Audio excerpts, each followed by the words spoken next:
ज्योति अपनी सच्चाई प्रकट होने दे।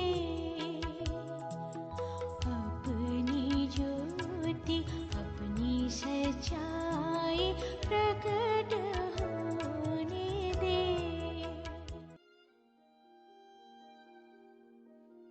परमेश्वर के रहस्य बाटिए भाई भक्त सिंह के द्वारा।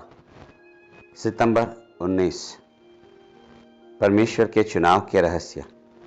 हमारा पिता अब्राहम जब मेसोपोटामिया में था, तब महिमामय परमेश्वर ने उसे दर्शन दिया। प्रेरितों के काम की पुस्तक 7वां अध्याय 2 पद। जब हम प्रभु यीशु मसीह के पास आते हैं तो उसकी ज्योति सबसे पहले हमारे हृदय में, फिर हमारे मुख पर और फिर हमारे मार्गों में आएगी। यह त्रिगुणी ईश्वरीय ज्योति है।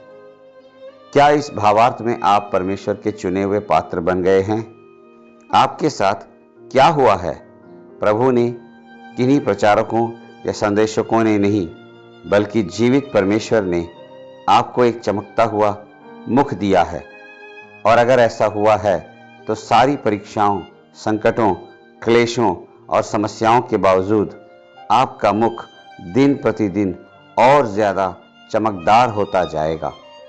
ऐसे ही चमकदार मुख से हम शत्रु को हराते हैं। स्तेफनुस को उसका बचाव करने के लिए किसी वकील की जरूरत नहीं थी। उसका चमकता हुआ मुख उसका वकील था। आपके साथ भी ऐसा ही होना चाहिए। हालांकि दूसरे लोग आपसे घृणा करेंगे, आपको सताएंगे या आपके साथ बुरा व्यवहार करेंगे, फिर भी उनके सामने एक गवाह और साक्षी के रूप में आपके मुख पर ज्योति होनी चाहिए। 2 कुरिन्थियों 4 अध्याय का 6 पद में। जैसे जैसे आप प्रभु की राह ताकते हुए पाए जाएंगे, वैसे वैसे आपके मुख की ज्योति बढ़ती जाएगी। आपकी जानकारी के बिना ही दूसरों को आपके मुख पर परमेश्वर की ज्योति नजर आएगी, और उस दिन आप अपनी पीड़ाओं के लिए भी परमेश्वर को धन्यवाद देंगे। यह ध्यान दें कि प्रेरितों के काम की पुस्तक 7वां अध्याय 2 पद में स्तेफनुस ने अपना बचाव कैसे किया था। उसने ये नहीं कहा, हे शत्रु, अब मेरी बात सुन। उसने कहा, हे भाइयों और बुजुर्गों, मेरी सुनो। पूरी भीड़ उसके खिलाफ थी, फिर भी उसने उन्हें भाई कहा और उसका मुख चमक रहा था। किसी तरह उसने उनके मन की बात जान ली थी और उसके संदेश ने उन्हें जवाब दिया था। हमारा पिता अब्राहम हारान में रहने से पहले जब मेसोपोटामिया में था, तब महिमा के परमेश्वर ने उसे दर्शन दिया।